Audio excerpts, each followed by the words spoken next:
নাম নাম কি করতেছ আমারে? আরে আমারে এখানে ফেলে তোমরা কই যাইতেছো? আজকের পর থেকে তোকে যেন আমার বাসার ত্রিসীমানা না দেখি, আর যদি দেখি তোর কি অবস্থা হবে তুই বুঝতে পারতেছিস? এরপর যদি তোকে আমার বাসার আশেপাশে দেখি না, গলার টিপে একদম মেরে ফেলবো। আরে কি করতেছেন? দাঁড়ান। এই আপনি ওনার এইভাবে রাস্তার মধ্যে ফালাই দিচ্ছেন কেন? এই আমার মামি ধাক্কা মেরে ফালাবো না কি করবো, যেখানে মন চায় সেখানে রেখে আসবো, তাতে তোর সমস্যা কোথায়? তুই কে কথা বল, তুই এখানে কি করতেছিস? আমি এখানে কি করতেছি, কেন আসছি? আমি এখানে আশেপাশে কাজ করি, ইটের ভাটার মধ্যে আমি আর আমার বউ মিলে এনেই থাকি। ওইসব কথা পরে হইব।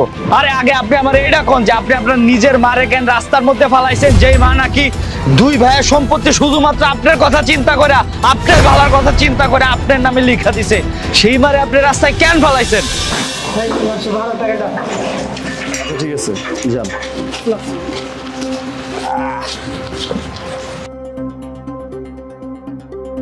এই কি ব্যাপার আমি বুঝলাম না, গত মাসেও তুই সবকিছুর ভাড়া একা একা লইলি, এই মাসেও তুই ভাড়া একা একাই লইতেছস। তুই কি ভুলে গেছো যে বাড়িটা আমার দুইজনের, বাবা মারা যাওয়ার পর থেকে? তাহলে ভাড়া তো আমিও পাবো, তুই আমার ভাড়াটা দিতেছস না কেন?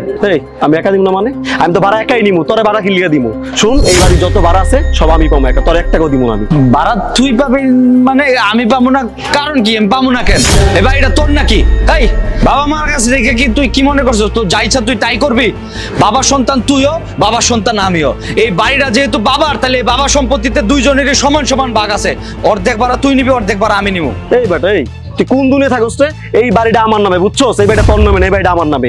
এই লিগা যত ভাড়া প্রত্যেক মাসে আইবো, প্রত্যেক মাসে আবার আমি নিব, তুই কোনো ভাড়া কিছু পাবি না। কি এই বাড়ি তোর নামে মানে কি আবল তাবল কথা কইতাছস? বাড়ি তোর নামে হইব কেন? বাপের বাড়ি দুইজনের নামে তুই আমগর। মাথা আমার নষ্ট রে, মাথা আমার ঠিকই আছে। তোর যদি বিশ্বাস না হয় তুই আমার ডেকে জিগা, আমার সাথে কেচাল করতে আইস না, 1 টাকাও তুই পাবি না। দাঁড়া আমি মারে ডাক দিতেছি। মা মা এদিকে আসো, দেখে যাও, আসো দেখে যাও। এই যে মা, তোমার পুরো মাথা নষ্ট হয়ে গেছে। সে কি বলে এই বাড়ি নাকি আমার না, এই বাড়ি নাকি ওর, এখন থেকে সব ভাড়া নাকি প্রত্যেক মাসে ওই নিব, আর 1 টাকাও দিব না। দেখো তো কি কয় এইসব। হ্যাঁ, তুই এতক্ষণ যা শুনছস সব সত্যি।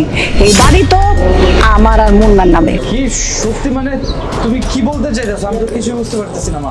আরে হ্যাঁ, মানে হইতেছে তোর বাপ মারা যাওয়ার আগে আমি চালাকি করে এই বাড়ির সম্পত্তি, ব্যাংকে টাকা পয়সা যেখানে যা আছে সবকিছু আমি আমার নামে আর মুন্নার নামে লিখছি। এই কাজটা করার আগে তুমি একটাবার ভাবো নাই যে আমিও তোমার সন্তান? আরে তুই আমার সন্তান, তুই তো আমার আপন সন্তান না, তুই আমার সৎ সন্তান। আর এই যে মুন্না, মুন্না তো আমার নিজের পেটের সন্তান। ও কি আমার বুড়া বয়সে ফালা দিবে? আমার বুড়া বয়সে আমার মুন্নাই আমার দেখবে, তুই তো দেখবি না, এটা আমি খুব ভালো করেই জানি।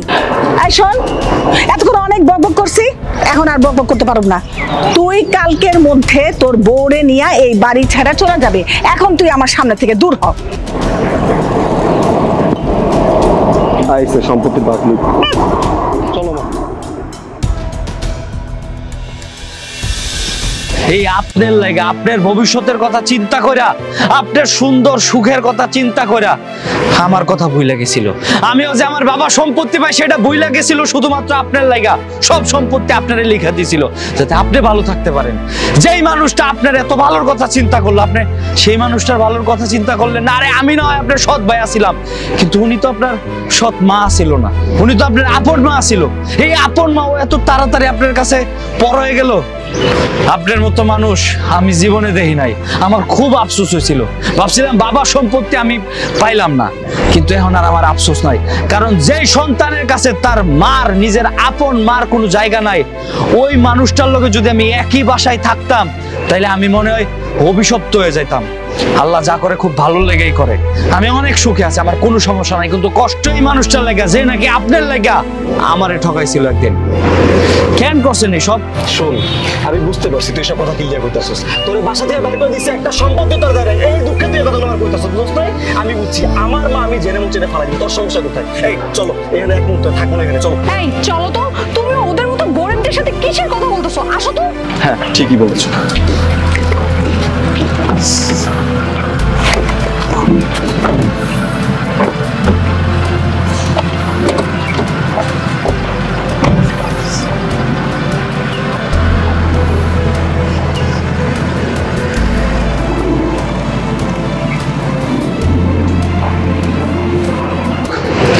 তুমি যদি কিছু মনে না করো তাহলে তুমি আমগর লোকে থাকতে পারো।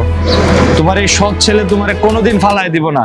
হয়তো তোমার ওই বড় লোক পোলার মতো এত টাকা পয়সা দিয়ে আর সুখে রাখতে পারবো না, কিন্তু আমগর এই ছোট্ট ঘরে তোমারে রাখতে পারো, জেনে শান্তি অ্যাটলিস্ট তুমি পাইবা। হ্যাঁ মা, আপনার ছেলে ঠিক বলছে, আমরা আপনাকে ফেলে দিব না। আজকের পর থেকে আপনি আমাদের সাথেই থাকবেন। চিন্তা করেন না, এখন থেকে আপনি আমগর লোকই থাকবেন। চলেন।